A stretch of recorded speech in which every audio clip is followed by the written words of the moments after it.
오늘은 축복, 베라카라는 제목으로 같이 은혜를 나누겠습니다. 우리 지난 한 주간 동안 새벽 축복 성회로 하나님께 영광 돌렸는데 주제 말씀이 너는 복이 될지라 그랬어요. 외흐의 베라카. 오늘 말씀은 지난주 5일 동안 한 말씀을 압축해서 다시 리바이벌해서 우리 한 번만 들으면 다 잊어버리니까 다시 우리 복습하는 말씀으로, 되새김질하는 말씀으로 이 한 시간, 우리 짧은 시간이지만 같이 은혜를 받도록 하겠습니다. 한번 따릅시다. 너는 복이 될지라. 나는 복입니다. 하나님이 아브라함에게 외흐의 베라카, 너는 복이라 그랬어요. 너는 복이라. 그러니까 나는 복입니다. 이 말이에요. 아브라함 입장에서 보면요. 그러니까 여러분 정말 하나님의 자녀된 여러분들은 하나님 안에서 복이 되시길 바랍니다. 그런 의미에서 축복이에요. 하나님을 믿는 게 축복인데 오늘 베라카라고 한 말씀은 이제 명사입니다. 바라크 하면 동사가 돼요. 근데 이 베라카란 말의 퍼스트 미닝이 뭐냐면 무릎이란 뜻이에요. 무릎. 그러니까 하나님 앞에 내 영혼의 무릎을 꿇는 것이 복이다. 그래서 우리가 무릎을 꿇고 하나님을 예배함으로 복이 임하고 찬양함으로 복이 임하고 기도함으로 하늘의 복이 임하게 되는 것입니다. 요셉에게 하나님이 이 야곱이 축복할 때 제일 첫 번째가 무슨 복이라고 그랬어요? 하늘의 복이라고 그랬어요. 하나님이 요셉에게 야곱이 요셉을 축복할 때 제일 먼저 하늘의 복이 임하도록 기도했어요. 그 다음에 샘의 복이 임하도록, 샘이 터져서 땅의 복입니다. 세 번째가 자녀의 복이 임하도록 세 가지를 축복 기도했습니다. 자, 우리가 그러면 내가 잘 되고 자녀가 잘 되고 하는 그 모든 것 이전에 복에 있어서 가장 본질적인 것은 하나님 앞에 무릎을 꿇는 것입니다. 사실 그거 이상 복이 없는 거예요. 가장 지고의 복은 내 영혼이 내가 하나님을 믿는 거예요. 뭐 뉴스에 보니까 전두환 대통령의 아들이 이제 신학을 해서 목사가 된다고 그러더라고요. 그럼 그 전에 교회를 안 다녔냐? 교회를 다녔다는 거예요. 교회도 다니고 11조도 다 했대요. 그런데 그때는 자기가 땅에서 잘 되게 해달라고 막 그렇게 빌고 그렇게 11조도 드렸다는 거예요. 그러나 성경을 알게 되면서 여러분 뭐 뉴스에도 다 나왔더라고요. 뭐 신문들이 다 냈어요. 보니까 감옥에서 누가 아주 못 부르는 찬송가인데 아주 못 부르는 찬송가를 듣는데 그 찬송가를 들으면서 눈물이 나오더라는 거예요. 그러니까 하나님이 그 사람에게 이제 은혜를 주신다는 거죠. 그 사람한테 은혜를 주신다는 거예요. 그리고 나서 그가 이제 주의 길을 가겠다고 하니까 그 집이 다 불교 집안 아니에요. 그 아버지가 뭐라고 했냐면 내가 교회 나가겠다고 그러더라는 거예요. 참 하나님이 희한하게 역사하시는 하나님이에요. 뭐 정치적인 걸 떠나서 한 영혼이 하나님을 믿고 하나님을 믿고 주의 종의 길을 간다는 것은 그렇게 쉬운 게 아닙니다. 쉬운 게 아니에요. 그러면 내가 주의 종의 길을 가고 또 직분을 받고 교회에서 봉사하고 하는 모든 것 이 자체가 하나님을 믿고 섬기는 것인데 그 자체가 복이라고 하는 걸 여러분 믿어야 합니다. 그게 바로 베라카예요. 내 영혼이 하나님 앞에 무릎으로 전진하고 있습니다.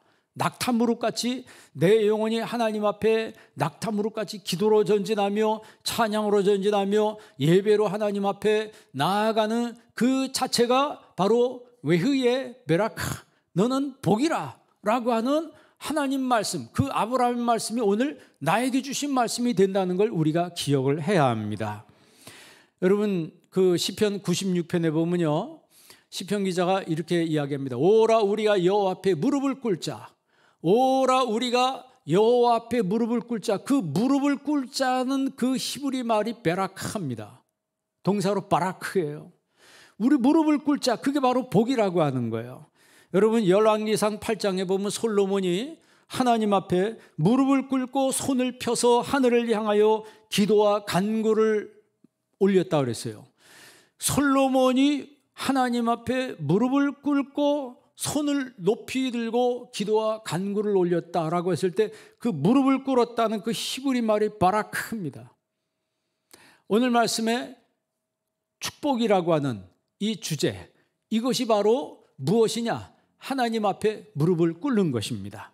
여러분 삶이 하나님 앞에 여러분의 영혼의 무릎을 먼저 꿇으시길 바랍니다. 내 영혼이 하나님 앞에 무릎을 꿇는다는 것 자체가 겸손이며, 그것이 하나님 앞에 온유함이며, 그것이 내 삶의 모든 것들을 하나님 앞에 100% 아니 1000% 맡긴다는 거예요. 다 맡긴다는 거예요. 주님 맡아주십시오. 무릎을 꿇고 머리를 주님 앞에 조아려요. 내 영혼의 무릎을 꿇고 내 머리를 땅에 대고 주님 앞에 내가 절을 하는 거예요. 여러분, 그게 베라카입니다. 그걸 잊어버리면 안 되는 거예요. 그거를 모르면 돈 많이 생기고 땅 많이 생기고 큰 집을 짓고 그걸 복이라고 생각하는데, 그거는 전혀 지엽적인 것이지 그것이 진짜 복의 본질이 아닙니다. 성경에서 말하는 복의 본질은 내 영혼이 하나님 앞에 무릎을 꿇는 거예요. 그래서 복 있는 사람은 시편 1편에 그러잖아요. 복 있는 사람은 뭐라 그래요? 죄인에게 일어서지 아니하며 오만한 자의 자리에 앉지 아니하고 오직 하나님 말씀을 즐거워하여 그 말씀을 주야로 묵상하는 자로다 그랬어요.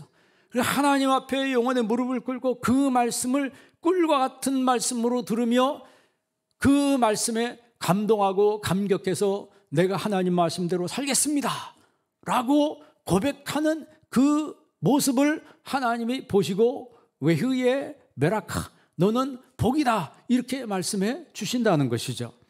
하나님이 아브라함을 75세에 부르셨습니다. 그래서 지시할 땅으로, 내게 지시할 땅으로 가라라고 했는데 그 가나안 땅이 아브라함이 전혀 듣도 보도 못한 지역이 있습니다. 가나안에 대한 인포메이션이 전혀 없어요. 그런데 여러분, 수메르 문명이, 그러니까 그 갈대아 우르라고 하는, 아브라함이 살았던 그 우르라고 하는 지역은 그 당시에 최고 문명지예요. 여러분 뭐 문명 학교 다닐 때 배웠잖아요. 뭐 메소포타미아 문명, 뭐 유프라티스 강 중심으로 해서 문명이 쫙 펼쳐지는데 최초의 문명이 수메르 문명이에요. 그 수메르 문명에는 이미 창조 설화가 있었어요. 홍수 설화도 있어요. 홍수가 일어나서 많은 사람이 죽고 신이 세상을 창조했다는 그런 설화가 있었습니다. 그리고 집들이 2층, 3층, 4층 이런 빌딩이 있는 그런 지역이었어요. 여러분, 우리나라 100년 전에 선교사님들이 우리나라에 왔을 때 우리나라 집을 보고 뭐라고 표현한 줄 아세요? 버섯동네라고 그랬어요. 버섯동네. 초가집이 다 이렇게 생겼잖아요. 그러니까 멀리서 보니까 버섯동네 같다는 거예요, 전부 다. 저도 그 선교사님의 리포트를 보고 진짜 재미도 막 웃음이 나더라고. 야, 그렇겠다. 진짜 버섯동네였겠다. 왜냐하면 빌딩 있는 그런 집에 살다가, 빌딩 있는 그런 마을에 살다가 조선에 와보니까 전부 초가집이에요. 흙집이에요, 흙집. 나무집도 아니고 세멘트 집도 아니고 흙으로 진 그런 집. 하수도 상수도 돼 있지 않아가지고 모든 업무를 다 길 밖에 내던져가지고 냄새 악취가 나고 사람들이 씻지 않아가지고 몰골이 흉측하고. 여러분, 그런 곳에 와서 그분들이 와야 될 이유가 뭡니까? 와야 될 이유가 뭐예요? 안락을 위해서 왔나요? 아닙니다. 오직 예수 그리스도의 십자가 복음 가지고 온 거예요. 복음 가지고 온 거라고. 그러니까 이 아브라함에게 하나님이 가라고 했던 그 지역이 그렇게 발달된 지역인데 여기보다 더 낙후된 지역으로 가라고 하는 거예요. 그게 납득이 됩니까? 그리고 아브라함은 자라면서 아버지가 무슨 장사? 아버지 데라가 우상 파는 사람이었어요. 그래서 어릴 때부터 우상을 보고 우상을 장난감으로 살았던 그런 사람이었습니다. 그런데 거기서 끝나는 것이 아니고 이미 창조 설화에 대해서 알았어요. 그런데 아브라함이 하나님의 부르심을 받고 순종하며 나아가면서 그때 깨달은 게 뭐예요? 아, 안신이라고 하는 게 그 다른 신이 세상을 창조한 게 아니고 내가 믿는 하나님이 세상을 창조했구나 라고 하는 걸 깨닫게 되는 거죠.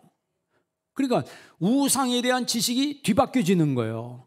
하나님 중심으로 모든 것들이 뒤바뀌어지는 거죠.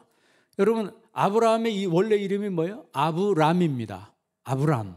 아브라함의 뜻은 큰 아버지란 뜻이에요. 큰 아버지, 빅 파더. 그런데 그 이름을 하나님이 너는 아브라함이라 하지 아니하고 아브라함이라 하리라 그랬어요. 그 아브라함은 열국의 아비란 뜻이에요. 그러니까 큰 아버지에서 열국의 아버지로, 열국의 아비로 하나님께서 그 이름을 바꿔주신 거예요. 그러니까 이름 자체가 어떤 의미가 있어요? 이름 자체가 벌써 사이즈가 커지잖아요.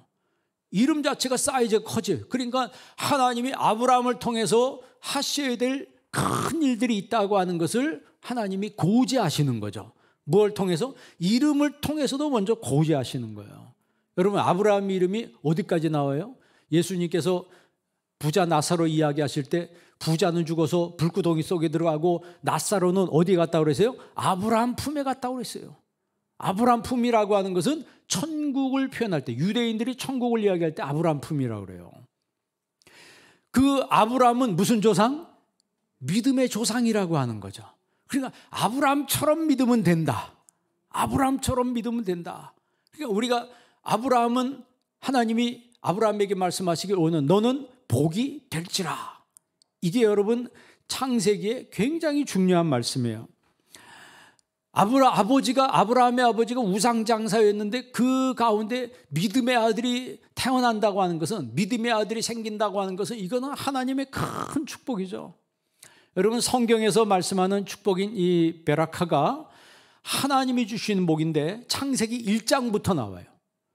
그러니까 우리가 제가 늘 얘기하지만 복에 대해서 이야기하면 뭐 기복 이렇게 해가지고 비판하고 그런 사람인데 그 사람들은 성경 안 읽어서 그런 소리 하는 거예요. 성경 읽어봐요. 창세기 1장부터 계시록까지 복에 대한 말씀이 쫙 나와요. 1장 한번 28절 한번 읽어보세요. 다 같이 한번 읽어보겠습니다. 하나님이 그들에게 복을 주시며 그들에게 이르시되 생육하고 번성하여 땅에 충만하라. 땅을 정복하라. 바다의 고기와 공중의 새와 땅에 움직이는 모든 생물을 다스리라 하시니라. 아멘. 하나님이 그들에게 복을 주시며, 바라크, 하나님이 복을 주셨다는 거예요. 그 복의 결과가 뭐예요? 생육하고 번성하라는 거예요. 땅을 정복하고 그리고 모든 생물을 다스리라고 하는 거예요. 거기서 끝나지 않고 창세기 12장 볼래요? 12장 3절 4절 한번 읽어보시기 바랍니다. 너를 축복하는 자에게는 내가 복을 내리고 너를 저주한 자에게는 내가 저주하리니 땅의 모든 족속이 너로 말미암아 복을 얻을 것이라 하신지라. 아멘. 너를 축복하는 자에게는, 이게 현재 분사로 돼 있어요. 현재 분사. 그리고 그런 사람에게 내가 복을 내리고, 미완료예요. 그러니까 나에게 축복하면 그 사람에게 하나님이 뭘 내리신다고요? 미래 복을 내리신다는 거예요. 그러니까 여러분 정말 축복받는 사람이 되고 축복하는 사람이 되기를 바랍니다. 우리가 예수님을 믿을 때, 우리가 교회가 21년 됐는데 지금 올해 21주년 기념 예배는 여기서 드리고 내년 22주년 기념 예배는, 감사 예배는 새성전에서 예배를 드리게 될 겁니다. 그러니까 여기가 마지막, 지금 오늘 기념 예배 드리는데요. 마지막 기념 예배 드리는데 참석한 여러분 주의 이름으로 축복합니다. 하나님의 은혜가 뭐 사이즈가 중요한 게 아니죠. 그러나 하나님은 그 교회로 하여금 일을 하게 하기 위해서는, 선교일을 감당하고 하게 하기 위해서는 하나님이 어떤 사이즈를 허락해 주시는 거예요. 앞으로 교회가 더 부흥할 줄 믿습니다. 우리가 이 지역에서 여기까지 부흥한 건요, 크게 부흥한 거예요. 그 외부 목사님들이 와서 얘기해도 상가가 있는 지역에서 이렇게 부흥하는 거 정말 쉽지 않다고 그래요. 위치가 어디든지 간에. 그런데 어떻게 됐든 하나님이 여기까지 오게 성장할 수 있도록 인도하신 것은 하나님의 축복입니다.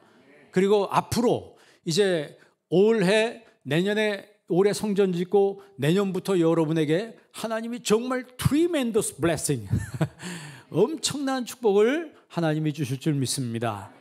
그런 복을 받아야 돼요. 그래서 제가 뭐 말씀드렸지만 기도하다가 정말 우리 성도님들이 더 복을 받아야 되겠다, 막 그런 마음이 막 기도하는데 막 들더라고요. 그래서 제가 지난주에 5일 동안에 그 축복의 말씀을 창세기에서만 축복의 말씀을 준비해서 전했습니다.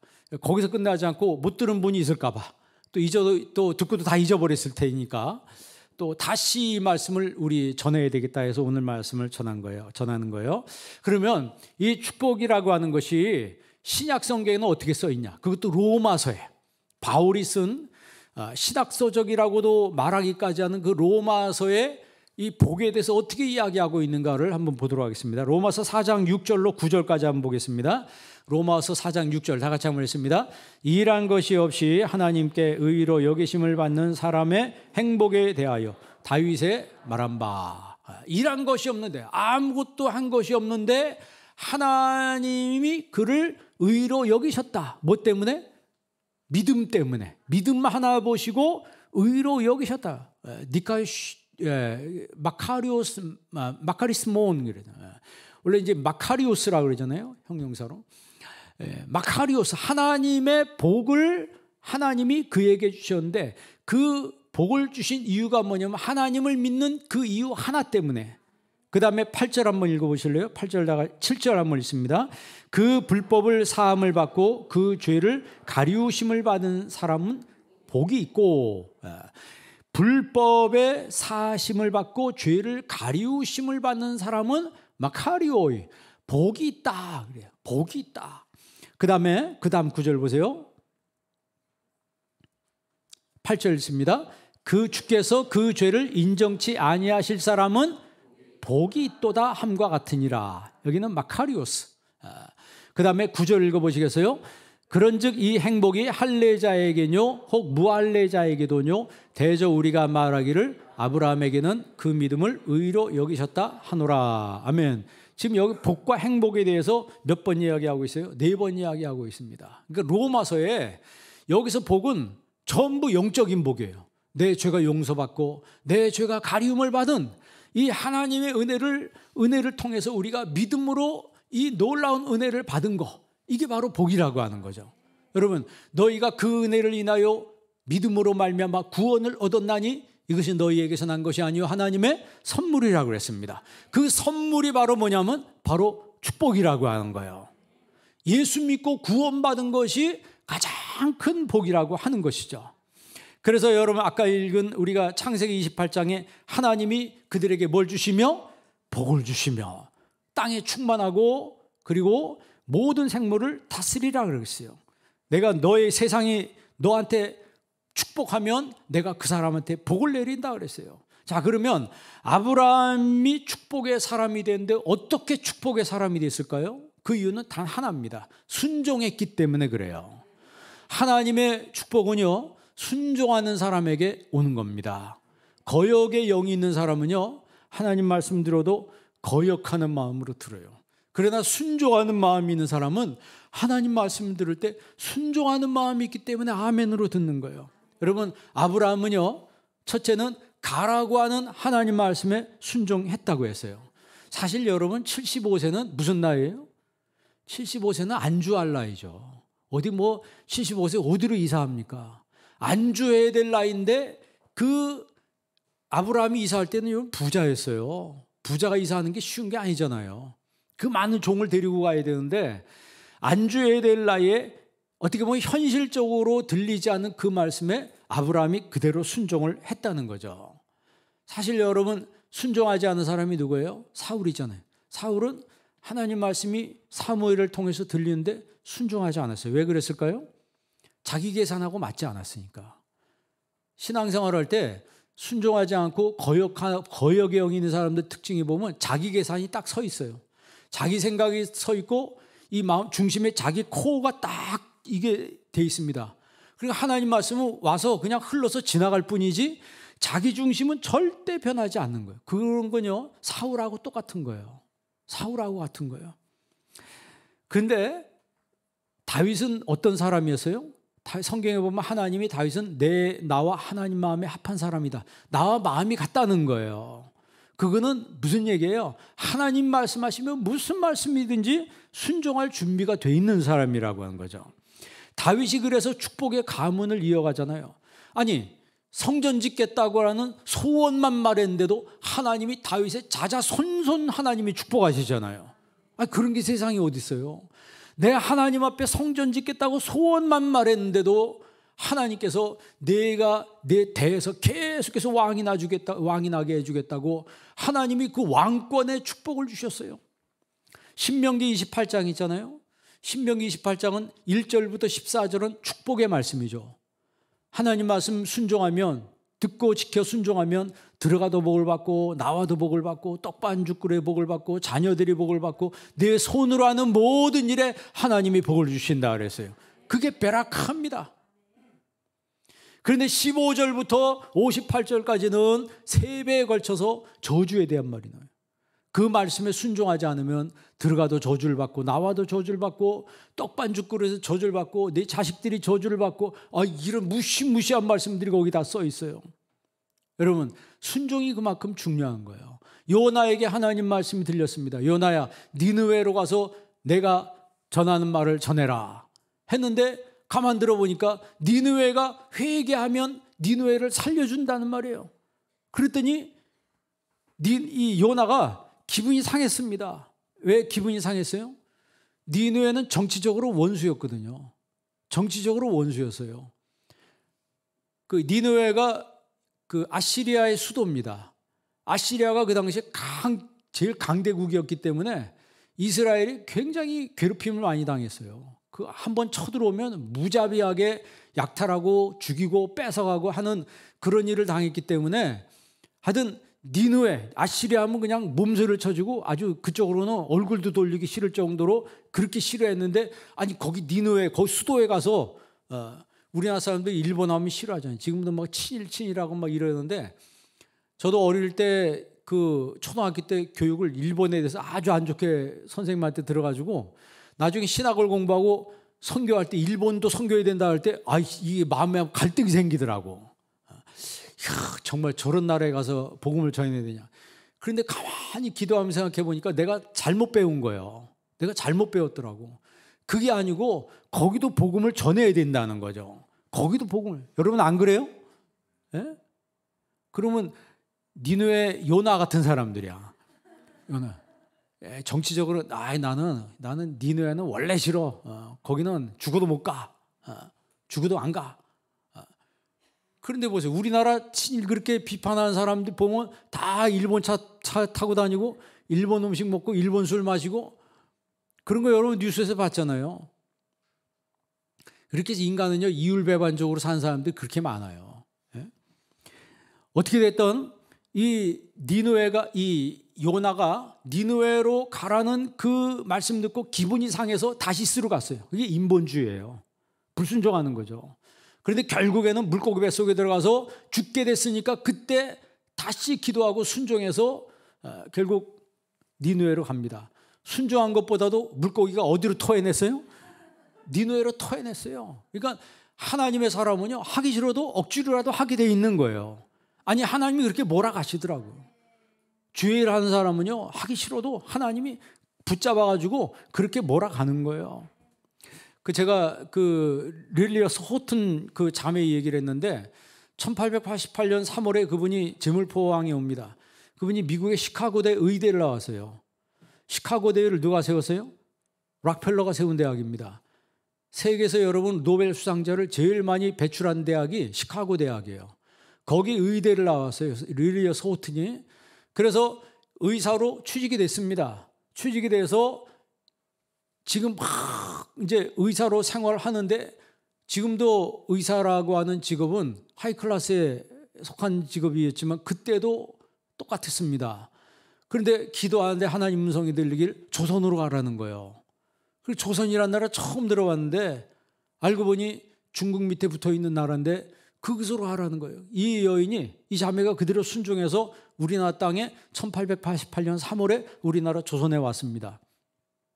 조선에 왔는데요, 자기 맞으러 나온 사람들 보니까 얼굴이 다 헝클어져 있고 세수는 안 하고 씻지도 않고 냄새가 몸에서 악취가 나고 너무나 흉측하고 지저분해 보였대요. 그걸 다 이분이 그 책을 썼어요. 그분의 책이 있어요. 그 연세대학교에서 나온 릴리어스 호튼 언더우드라고 하는 책이 있습니다.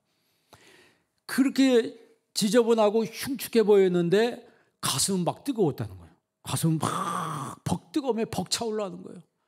그래서 그 자리에서 하나님 앞에 뜨거운 기도를 올렸다는 거예요. 그러니까 환경을 본 게 아니고 뭘 본 거예요? 사명을 본 거죠.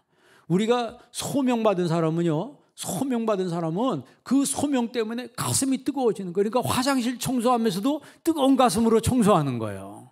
예? 그러니까 소명이 있는 사람은 주일에도 기쁜 마음으로 뜨거운 마음으로 하는 거고, 소명이 없는 사람은 어떻게 하면 여기를 벗어날까, 어떻게 하면 이걸 하지 않을까, 어떻게 하면 이 핑계를 대서 이걸 모면을 할까, 이런 생각만 한다니까요.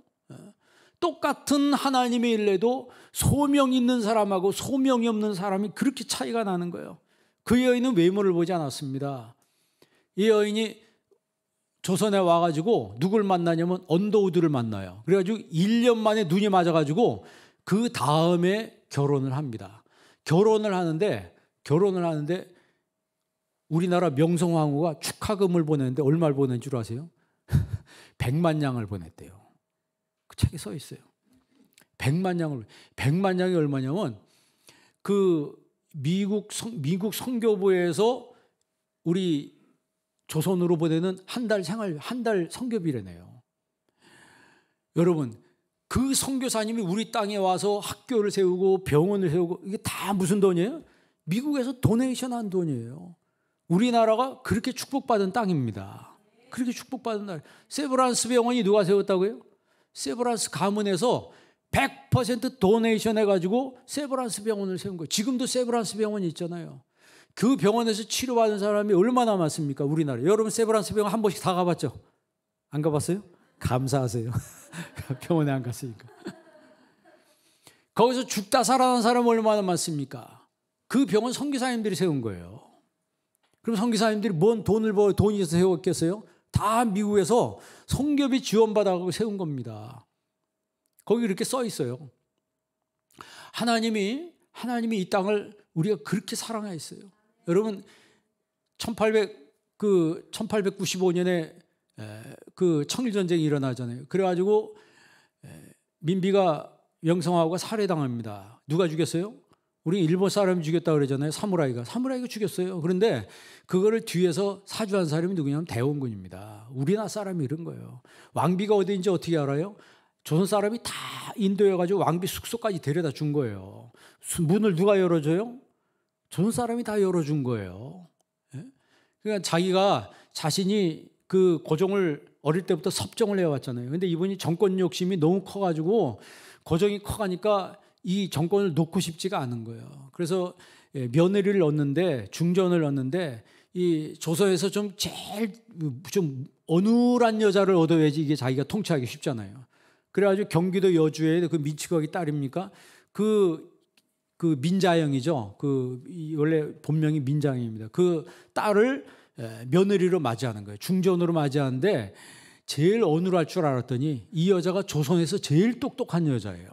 제일 똑똑한 여자한테 나중에 내쫓김을 당하잖아요. 그러니까 복수심으로 나중에 그 복수하는 거예요. 여러분 그 기록에 보니까요, 일본 이 사무라이들이 고종의 머리채를 휘어잡고 끌고 다녔다는 거예요. 그런 수모를 우리나라 당했습니다. 그런 수모를 당할 때 여러분 그 선교사 이 고종의 입에서 뭐가 나온 줄 아세요?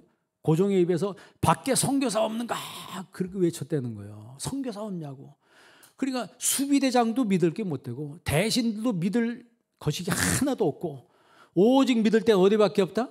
선교사님들밖에 없는 거예요. 그러니까 너무 고종이 벌벌 떠니까, 왜냐하면 자기 부인이 비참하게 칼로 도륙을 당해가지고 학살을 당한 거 아니에요. 부처더라고요. 선교사 레포트에 보면 부처더라고요. 도살당했다는 거예요. 그리고 기름을 부으면서 뼈가 다 녹기까지 기름을 부으면서 태운 거예요. 이 사무라이들이요. 그렇게 우리나라가 수치를 당한 적이 있었습니다. 그런데 자기 부인이 그렇게 죽는 거 보고 고종이 너무 무서워가지고 떠니까 선교사님들이 이걸 안전한 곳으로 도피시키려고 하다가 발각이 됐어요. 그게 바로 춘생문 사건이라고 그래요. 춘생문 통해서 나가다가 들켰는데 그걸 고발한 사람이 누군 줄 아세요? 고자질한 사람이? 그 사람이 또 조선 사람이에요.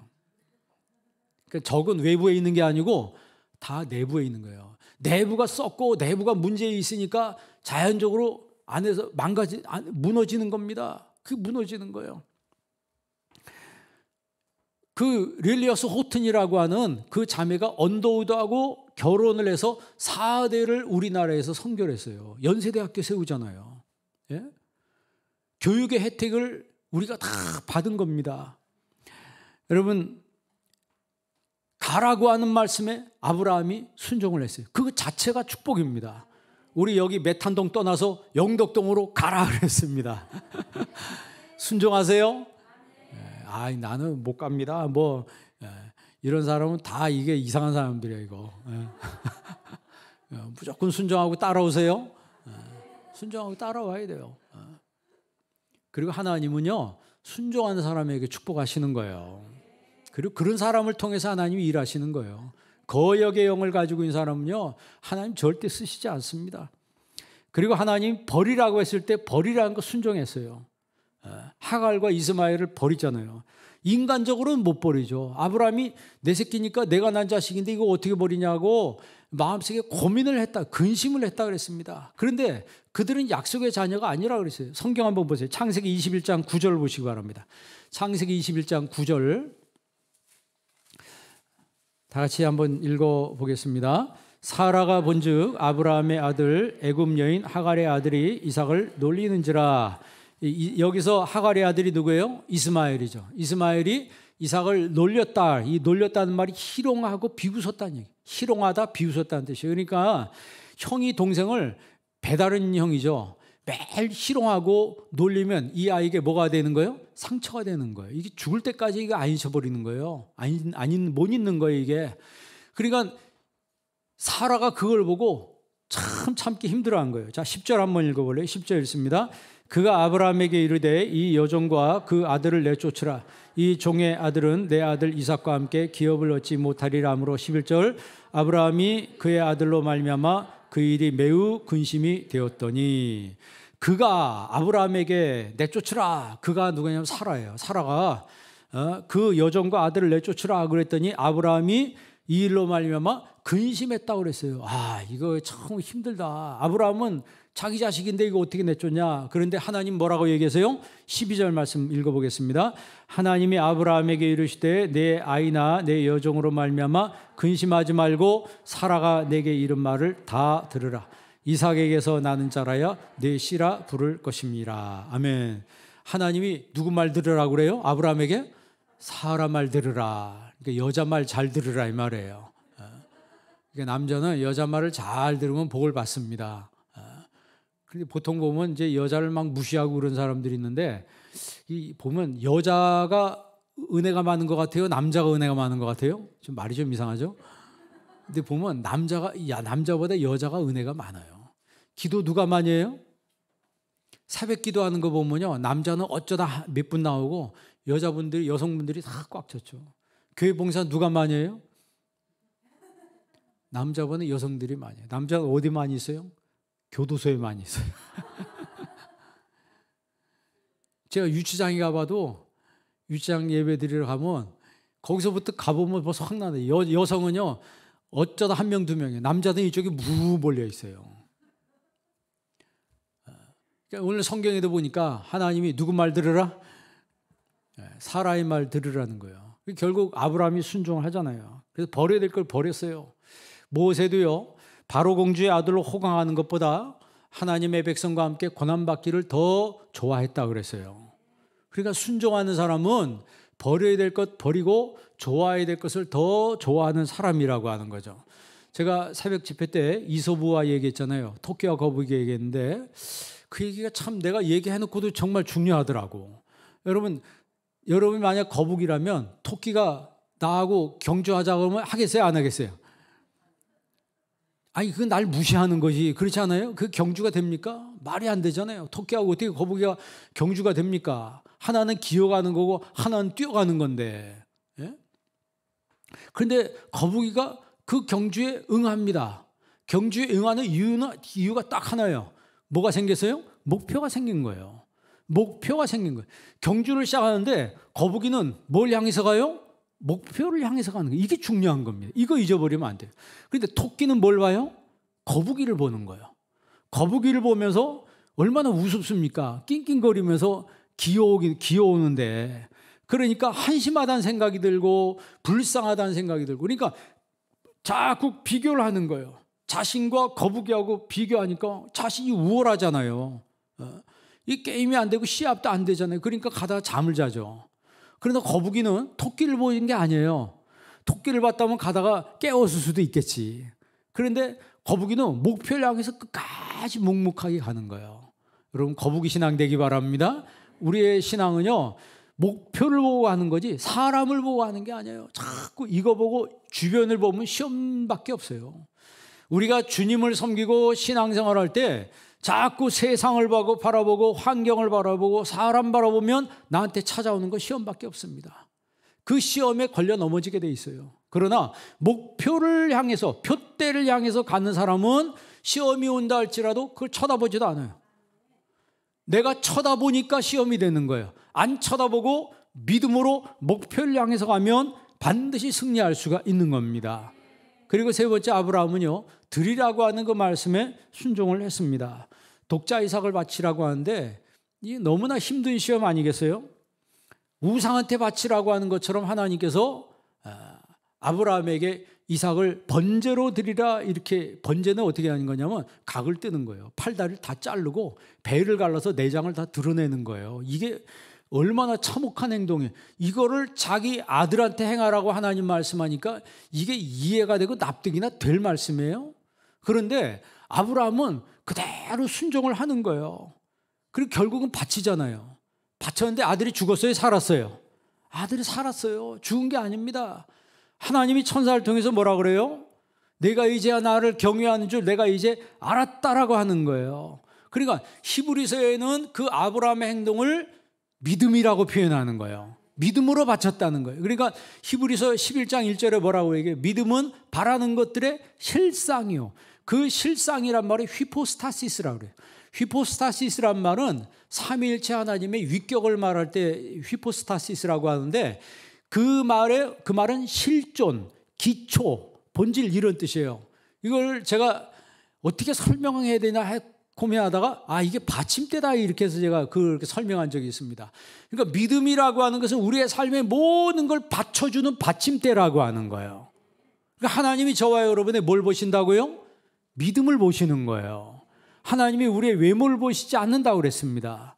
우리가 가진 소유를 보시지 않는다고 그랬어요. 하나님은 오로지 우리에게 믿음만을 보시는 거예요. 그러니까 믿음은 바라는 것들의 실상이다. 그 실상이 아파트다. 뭐 이렇게 해가지고 이 오해하고 착각하는 사람들이 있는데 그건 성경을 오도하는 겁니다. 성경을 호도하는 거예요. 하나님은 오로지 저와 여러분의 믿음만을 보시는 거예요. 그 믿음 있는 사람이 순종하는 것이고 그 믿음 있는 사람이 하나님의 복을 받는 것입니다. 복을 받는 거예요. 그러니까 그런 믿음과 그런 복은 그 가운데에는 신뢰라고 하는 끈이 있는 거예요. 하나님과 나와의 신뢰라고 하는 견고한 끈이 있을 때 그때 정말 하나님이 그 사람에게 복을 주시는 거죠. 그러니까 쌍방 신뢰가 이어져야 돼요. 쌍방 신뢰가 있어야 된다. 그러니까 신뢰가 싹 트면요 대화의 문이 열리게 되는 거죠. 반대로 신뢰가 없으면 말을 들어도 건성건성 들어요. 하나님에 대한 여러분 신뢰가 있으면요 하나님 말씀 들어도 아주 신중하게 듣습니다. 그러니까 여러분 제가 목회할 때 여러분이 목사를 신뢰해야 합니다. 주의 종을 신뢰하는 사람은 하나님이 형통하게 하신다 그랬잖아요. 주의 종을 신뢰해야 돼요. 내가 부족하고 모자란 면이 있어도 믿어주고 따라줄 때 그 따르는 힘이라고 그래요. 팔로워가 믿고 신뢰하고 따라줄 때 그 공동체가 힘있게 나가는 겁니다. 중간에서 못 믿겠다, 중간에서 의심이 된다, 중간에서 뭐가 어쩌다 그런 말 하기 시작하면 그 공동체가 깨지기 시작하는 거예요. 여러분 크게 된 교회의 특징이 뭡니까? 거기 보면 주변에 세상이 뭐라고 떠들어도 그 안에 공동체의 힘이 응집되는 그 신뢰의 힘이 엄청나게 크더라고요. 뉴스에서 뭐가 어쩌고 떠들어도 그거 신경 하나도 안 쓰고 그냥 가요. 만약에 뉴스의 말 듣고 교회 안에서 그 말에 휘둘리기 시작하면 교회가 그냥 갈라지는 거죠. 사탄이 그런데 역사하는 거예요. 아브라함이요 하나님을 신뢰하는데 그 신뢰가 하루아침에 생긴 겁니까? 아니에요. 25년 걸렸어요. 아브라함도 실수하고 깨지고 자기가 넘어지고 하면서 하나님이 어떤 분인 줄 확실하게 알아가게 되는 거예요. 아브라함의 신앙의 여정 전체가 어떻게 보면 시험과 연단입니다. 예레미야서 20장 12절에 보면 하나님이 의인을 시험하사 그랬어요. 여러분이 진짜 믿음의 사람이고 의인이라면 하나님이 여러분의 믿음을 시험하신다는 거예요. 예레미야서 17장 10절에는 한번 보세요. 예레미야서 17장 10절입니다. 다 같이 읽습니다. 나 여호와는 심장을 살피며 폐부를 시험하고 각각 그 행위와 그 행실대로 보응하나니. 아멘. 나 여호와는 심장을 살피고 폐부를 뭐하며? 시험한다고 그랬어요. 그 사람의 심장과 그 사람의 폐부가 어떠한지를, 그러니까 속에 무슨 마음을 가지고 있는지 하나님이 시험하신다는 거죠. 아브라함이 독자 이삭을 모리아 산에 바칠 때 하나님 뭐라고 얘기하세요? 천사를 통해서 천사가 얘기해줘. 12절 창세기 22장 12절 다 같이 한번 읽습니다. 사자가 이르시되 그 아이에게 네 손을 대지 말라. 그에게 아무 일도 하지 말라. 내가 내 아들 독자까지도 내게 아끼지 아니하였으니 내가 이제야 내가 하나님을 경외하는 줄 아노라. 아멘. 끝에만 보십시다. 내가 이제야 내가 하나님을 경외하는 줄 아노라. 그러면서 하나님이 그에게 축복의 말씀하시는데 아브라함이 뭐라고 얘기해요? 14절 보실래요? 22장 14절 있습니다. 아브라함이 그 땅 이름을 여호와 이레라 하였으므로 오늘날까지 사람들이 이르기를 여호와의 산에서 준비되리라 하더라. 아멘. 그 땅 이름을 여호와 이레라. 하나님이 준비하신다는 거예요. 여호와 이레의 축복이 여러분에게도 있기를 바랍니다. 내가 가는 삶의 길의 순간순간마다 여호와 이레로 하나님이 준비해 주시고 하나님이 날 이끌어 주신다면 뭐가 두렵겠습니까? 뭐가 두렵겠어요? 그래서 하나님이 모리아산에서 축복하시잖아요. 16절 읽어보세요. 22장 16절 읽습니다.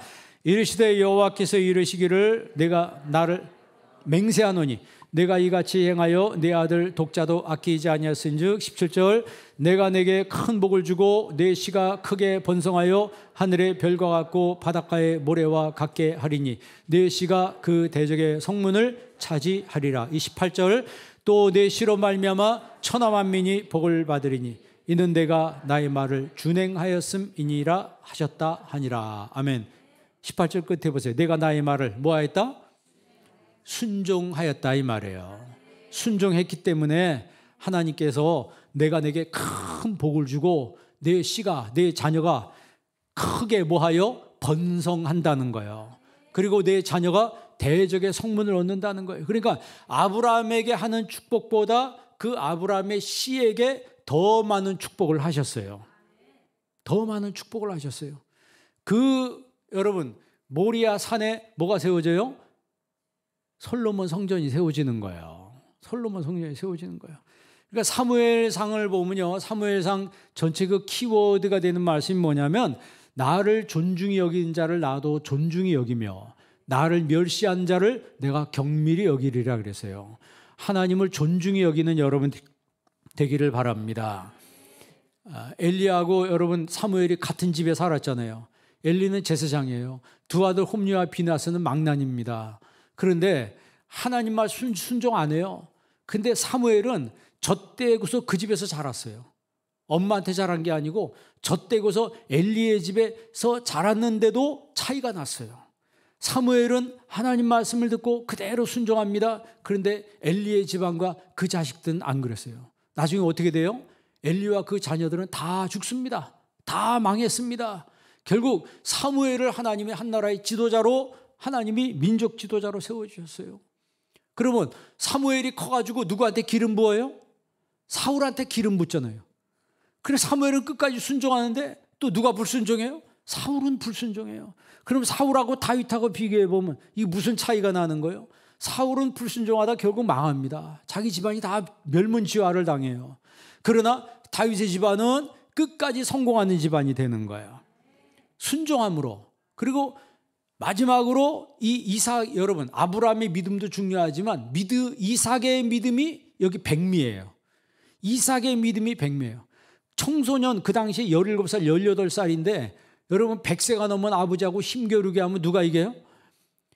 어떻게 100세가 넘었는데 17살, 18살 청소년의 힘을 이길 수 있어요? 아버지를 뿌리치고 도망갈 수 있는데 그대로 이삭은 순종하는 거예요. 묶여가지고 제단 위에 올라가는 거예요. 그 말은 내가 죽겠다는 거죠. 하나님의 뜻이라면 내가 죽겠습니다. 여러분, 희생하는 믿음은요, 그냥 생기는 게 아니에요. 그게 교육의 힘입니다. 교육의 힘이에요. 우리가 어떤 정보가 바깥으로부터 우리한테 들어옵니다. 하나님 말씀이 들려오고 세상 이야기가 들려요. 그 엔코딩 된다 그러죠. 엔코딩, 입력이 되는 거예요. 그러면 입력되는 것이 내 안에 메모리로 기억이 됩니다. 그 메모리로 기억되는 것을 끝나는 것이 아니고 이것이 리컨스트럭션 돼서 재구성되는 거예요. 이게 중요한 거예요. 악이 나에게 들어오면 그 악도 내 안에서 재구성되고 선이 들어오면 선도 내 안에서 재구성돼서 이것이 리콜이 돼서 밖으로 나갈 때 다른 사람한테 악을 끼치고 다른 사람한테 피해를 끼치고 해를 끼치는 행동으로 나타날 때가 있어요. 그거 왜 그래요? 부정적인 것이 처음에 엔코딩, 입력이 됐기 때문에 그래요. 그런데 밖으로 리콜이 돼서 나아갈 때 선이 되고 다른 사람을 유익하게 하고 다른 사람을 정말 이롭게 하는 이타적인 모습으로 나갈 때가 있어요. 그거는 뭐냐면 처음에 들어왔던 것이 엔코딩 되는 그런 것들이 선이었기 때문에 이 속에서 재구성될 때 선이 재구성돼서 아름다운 것이 나오는 거예요. 여러분, 이번에 뉴스에 배구 선수들 보세요. 배구 선수를 보니까 같은 동료들인데 못 살게 굴고 때리고 뺏고 막 그 아이한테 악행을 한 거예요. 그러면 그게 그냥 이루어지는 거예요? 그냥 이루어지는 게 아닙니다. 부정적인 것이 엔코딩 됐기 때문에 그것이 재구성돼서 밖으로 나갈 때는 남을 해치는 것으로 나타나는 거예요. 남을 해치는 것으로 나타나는 거예요. 그러니까 이삭이 자기가 죽는데 순종하는 것은 갑자기 그렇게 된 것이 아니고 그 어릴 때부터 신앙의 교육이 말씀 중심으로 이루어졌기 때문에 여기도 하나님의 뜻이 있다라고 믿었기 때문에 하나님이 나를 바치라고 했다면 내가 순종하겠다고 그렇게 순종한 거예요. 그게 기독교 교육의 최고봉이라고 하는 거죠. 기독교 교육의 최고봉이에요. 성경에는요, 이 바라크의 축복 기도의 힘이 얼마나 큰지를 말하고 있습니다. 그러니까 우리가 바라크는 이 축복한다라고 하는 것은 하나님을 예배하는 것이 축복이고 하나님을 찬양하는 것이 축복이고 하나님 앞에 기도하는 게 축복입니다. 그래서 이런 복을 받으면 우리가 땅에서 형통하고 잘되고 성공한다는 거예요. 이게 성경의 정의입니다. 그래서 하나님 앞에 내 영혼의 무릎을 꿇고 하나님 앞에 예배를 드리면 무릎을 꿇자 그랬죠. 그게 바로 복이라고 그랬어요. 창세기 2장 3절에 보면 하나님이 일곱째 날을 뭐 주사? 창세기 1장에 하나님께서 모든 사람에게 복을 주시고 그 다음 장 넘어가서 하나님이 일곱째 날을 복 주사. 지금 오늘 하나님 앞에 예배드리는 이 날을 하나님이 복 주셨다는 얘기예요. 그러니까 이 날 하나님 앞에 예배드리는 내가 예흐예 메라카 복이 될지라 하나님 앞에 복이 되는 거예요. 이 날이 바로 축복의 날이라고 하는 거예요. 그래서 하나님이 내가 너에게 복을 주어 내 이름을 창대하게 하리니 너는 뭐가 될지라? 복이 될지라 그러잖아요. 아브라함이 멜기세덱에게 11조를 바치잖아요. 그랬더니 그 멜기세덱이 아브라함을 축복해요. 멜기세덱이 아브라함을 축복하는 그 축복 행위를 성경에 바라크라고 돼 있어요. 그래서 아브라함이 복을 받아요. 이삭이 야곱에게 무슨 기도예요? 축복 기도를 합니다. 창세기 27장 29절 한번 읽어볼래요? 이삭이 야곱한테 축복 기도하는 내용. 창세기 27장 29절 다 같이 한번 읽어보겠습니다. 시작. 만민이 너를 섬기고 열국이 내게 굴복하리니 내가 형제들의 주가 되고 내 어머니의 아들들이 내게 굴복하며 너를 저주하는 자는 저주를 받고 너를 축복하는 자는 복을 받기를 원하노라. 아멘. 이렇게 됐어요? 안 됐어요? 이렇게 됐습니다. 그러니까 축복 기도의 힘이 이렇게 크다는 거예요. 그러면 제사장이 축복해요. 이 민수기서 6장 22절 한번 읽어볼래요? 민수기서 성경 그 다음에 나와 있어요. 민수기서 6장에 보면요, 하나님이 한번 읽어보세요. 22장 22절부터 계속 읽어보세요. 시작. 여호와께서 모세에게 말씀하여 이르시되 아론과 그의 아들들에게 말하여 이르기를 너희는 이스라엘 자손을 위하여 이렇게 축복하여 이르되 여호와는 내게 복을 주시며 너를 지키시기를 원하며 여호와는 그의 얼굴을 내게 비추사 은혜 베푸시기를 원하며 여호와는 그 얼굴을 내게로 향하여 드사 평강 주시기를 원하노라 할지니라 하라. 그들은 이같이 내 이름으로 이스라엘 자손에게 축복할지니 내가 그들에게 복을 주리라. 아멘. 27절만 보세요. 그들은 이같이, 그들이 누구냐면 제사장이에요. 아론과 그 아들들, 제사장들이 이같이 내 이름으로, 하나님의 이름으로 이스라엘 자손에게 뭐 할지니? 바라크, 축복할지니, 축복하라. 그러면 내가 그들에게 베라크, 복을 줄 것이다, 이런 얘기예요. 그러니까 축복 기도를 하면 축복을 받습니다. 복을 받는 거예요. 그러니까 야곱은 그만큼 하나님의 축복을 열망을 했어요. 그래서 야복 나루토에서 천사와 씨름할 때 우리가 잘 아는 것처럼 뭐라고 기도했다고요? 당신이 나를 뭐하지 않냐면 축복하지 않으면 내가 떠나지 않겠다는 거예요. 얼마나 결사적으로, 그래서 씨름했다고 그러죠. 먼지 날 정도로 그냥 천사를 붙들고 놓지를 않는 거예요. 당신이 나를 축복하지 않으면. 여러분, 그런 믿음으로 기도하시길 바랍니다. 정말 그런 믿음으로 우리가 이 마지막 때 기도해서 하나님의 복이 되는 사람이 되어야 된다는 거예요. 형이 이 야곱을 해치려고 400명을 데리고 왔다가 오히려 동생을 안고 막 울잖아요. 그거는 왜 그렇게 됐다고요? 야복나루토에서 하나님 앞에 기도한 결과 하나님이 모든 걸 다 바꿔주시더라는 거죠. 에서의 마음까지도 하나님 다 바꿔주세요. 그러니까 이 야곱은요, 선물까지 다 준비해가지고 에서의 마음을 녹이기 위해서 모든 수단을 다 동원한 거예요. 모든 수단을. 첫째 때 치면 둘째 때, 셋째 때, 때를 쭉 나눠가지고 준비를 한 거예요. 여러분, 잠언서에 보면 한번 잠언서 18장 16절 한번 읽어볼래요? 다 같이 있습니다. 사람의 선물은 그의 길을 넓게 하며 또 존귀한 자 앞으로 그를 인도하느니라. 아멘. 사람의 선물은 그의 길을 넓게 하며 또 존귀한 자 앞에서 그 앞으로 그를 인도한다 그랬어요.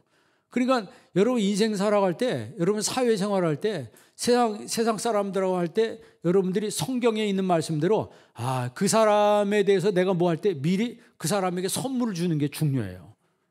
그러면 그 사람이 나를 해치려고 해도 해치질 못해요. 일단 우리나라 사람은 받으면 뭘 못한다? 우리나라 사람은 받으면 말을 못해요.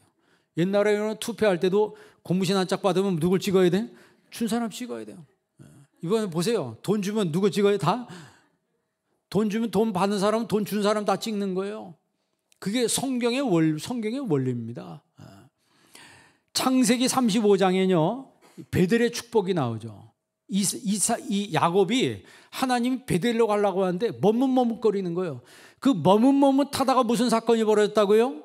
디나 사건이 벌어진 거예요. 그 딸이, 레아가 낳은 딸이 성폭행 당하잖아요. 그것 때문에 이 오빠들이 가가지고 거기를 다 전부 다 그냥 뭐 엄청난 사건이 일어납니다. 다 죽여버려요. 막. 그 자기 아들들이 한 그 살인 사건을 보고 야곱이 겁이 나가지고 덜컥 겁이 나서, 야, 지금 가나안 족속과 브리스 족속이 힘을 앞에 쳐들어본 우리는 대항도 못 해보고 다 죽어. 너희들 왜 그랬냐?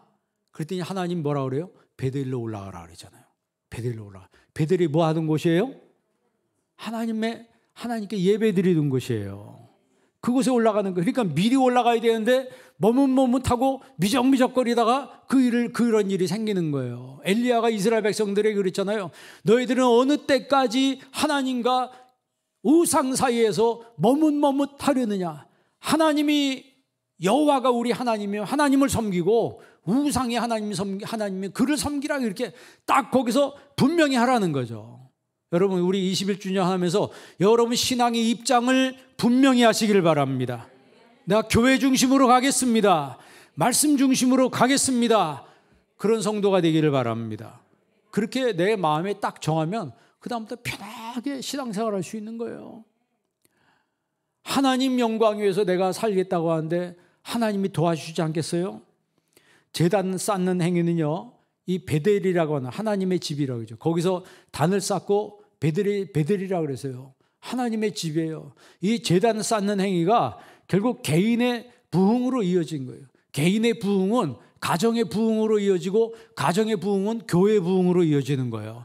그게 국가적인 부흥으로까지 이어지는 거예요. 개인의 축복은, 내가 축복받는 거는 우리 가정이 축복이죠. 그죠? 그 가정의 축복은 교회의 축복으로 이어지는 거예요. 개인의 성공은 가정의 성공으로 이어지는 거고 그것이 교회의 성공으로도 이어지는 거예요. 그래서 여러분, 베델의 축복은요, 버려야 될 것을 버리는 거라 그랬어요. 야곱이 그 아들들한테 너희들 우상 가지고 있는 거 다 가지고 와. 알고 보니까 다 우상 갖고 있었어요. 하나님 믿는다고 하면서. 그래서 그걸 다 모아가지고 땅속에 다 묻어버리잖아요. 땅속에 다 묻어버려요. 그리고 나서 그들이 하나님께 베델에 올라가서 하나님을 제사합니다. 하나님께 예배를 드리는 거예요. 하나님의 복이 임할 때요, 하나님이 우리의 삶에 형통함으로 우리를 인도해 주시는 겁니다. 마지막 우리가 요셉 읽었잖아요. 그 요셉의 특징이 뭐예요? 요셉이 하나님이 요셉과 함께 하심으로 그가 형통한 자가 되어. 그는 이미 형통한 자예요. 그 말의 의미는 지금 오늘 말씀 제목과 같이 그가 복 있는 사람이 되어, 이런 뜻입니다. 그런 의미에서 볼 때 여러분은 복 있는 성도가 되기를 바랍니다. 옆 사람한테 이야기합시다. 복 있는 성도가 되세요. 정말 복 있는 성도가 되세요. 그리고 내가 어떤 사람이 되게 해주세요? 복 있는 사람이 되게 해주세요. 예흐의 베라카, 너는 복이 될지라 그랬어요. 우리 한빛성도 모든 성도들이 정말 복 있는 성도들이 되길 주의 이름으로 축원합니다. 기도하겠습니다. 좋으신 아버지 하나님, 오늘 축복에 대해서 저희들에게 말씀해 주셨습니다. 하나님 말씀 한 말씀 한 말씀 신비에 새기게 하여 주옵시며 우리 한빛 성도님들 올 한 해 동안, 아니 평생 동안 하나님 앞에 축복의 사람으로 살아가게 하여 주옵소서. 세상 환경 때문에 위축되지 않게 도와주옵시고 기죽지 않게 도와주옵시고 저희들의 삶에 하나님을 힘으로 삼고 축복의 사람으로 당당하게 살아갈 수 있도록 저희들의 삶의 길을 활짝 열어 주시옵소서. 예수님의 이름으로 기도합니다. 아멘.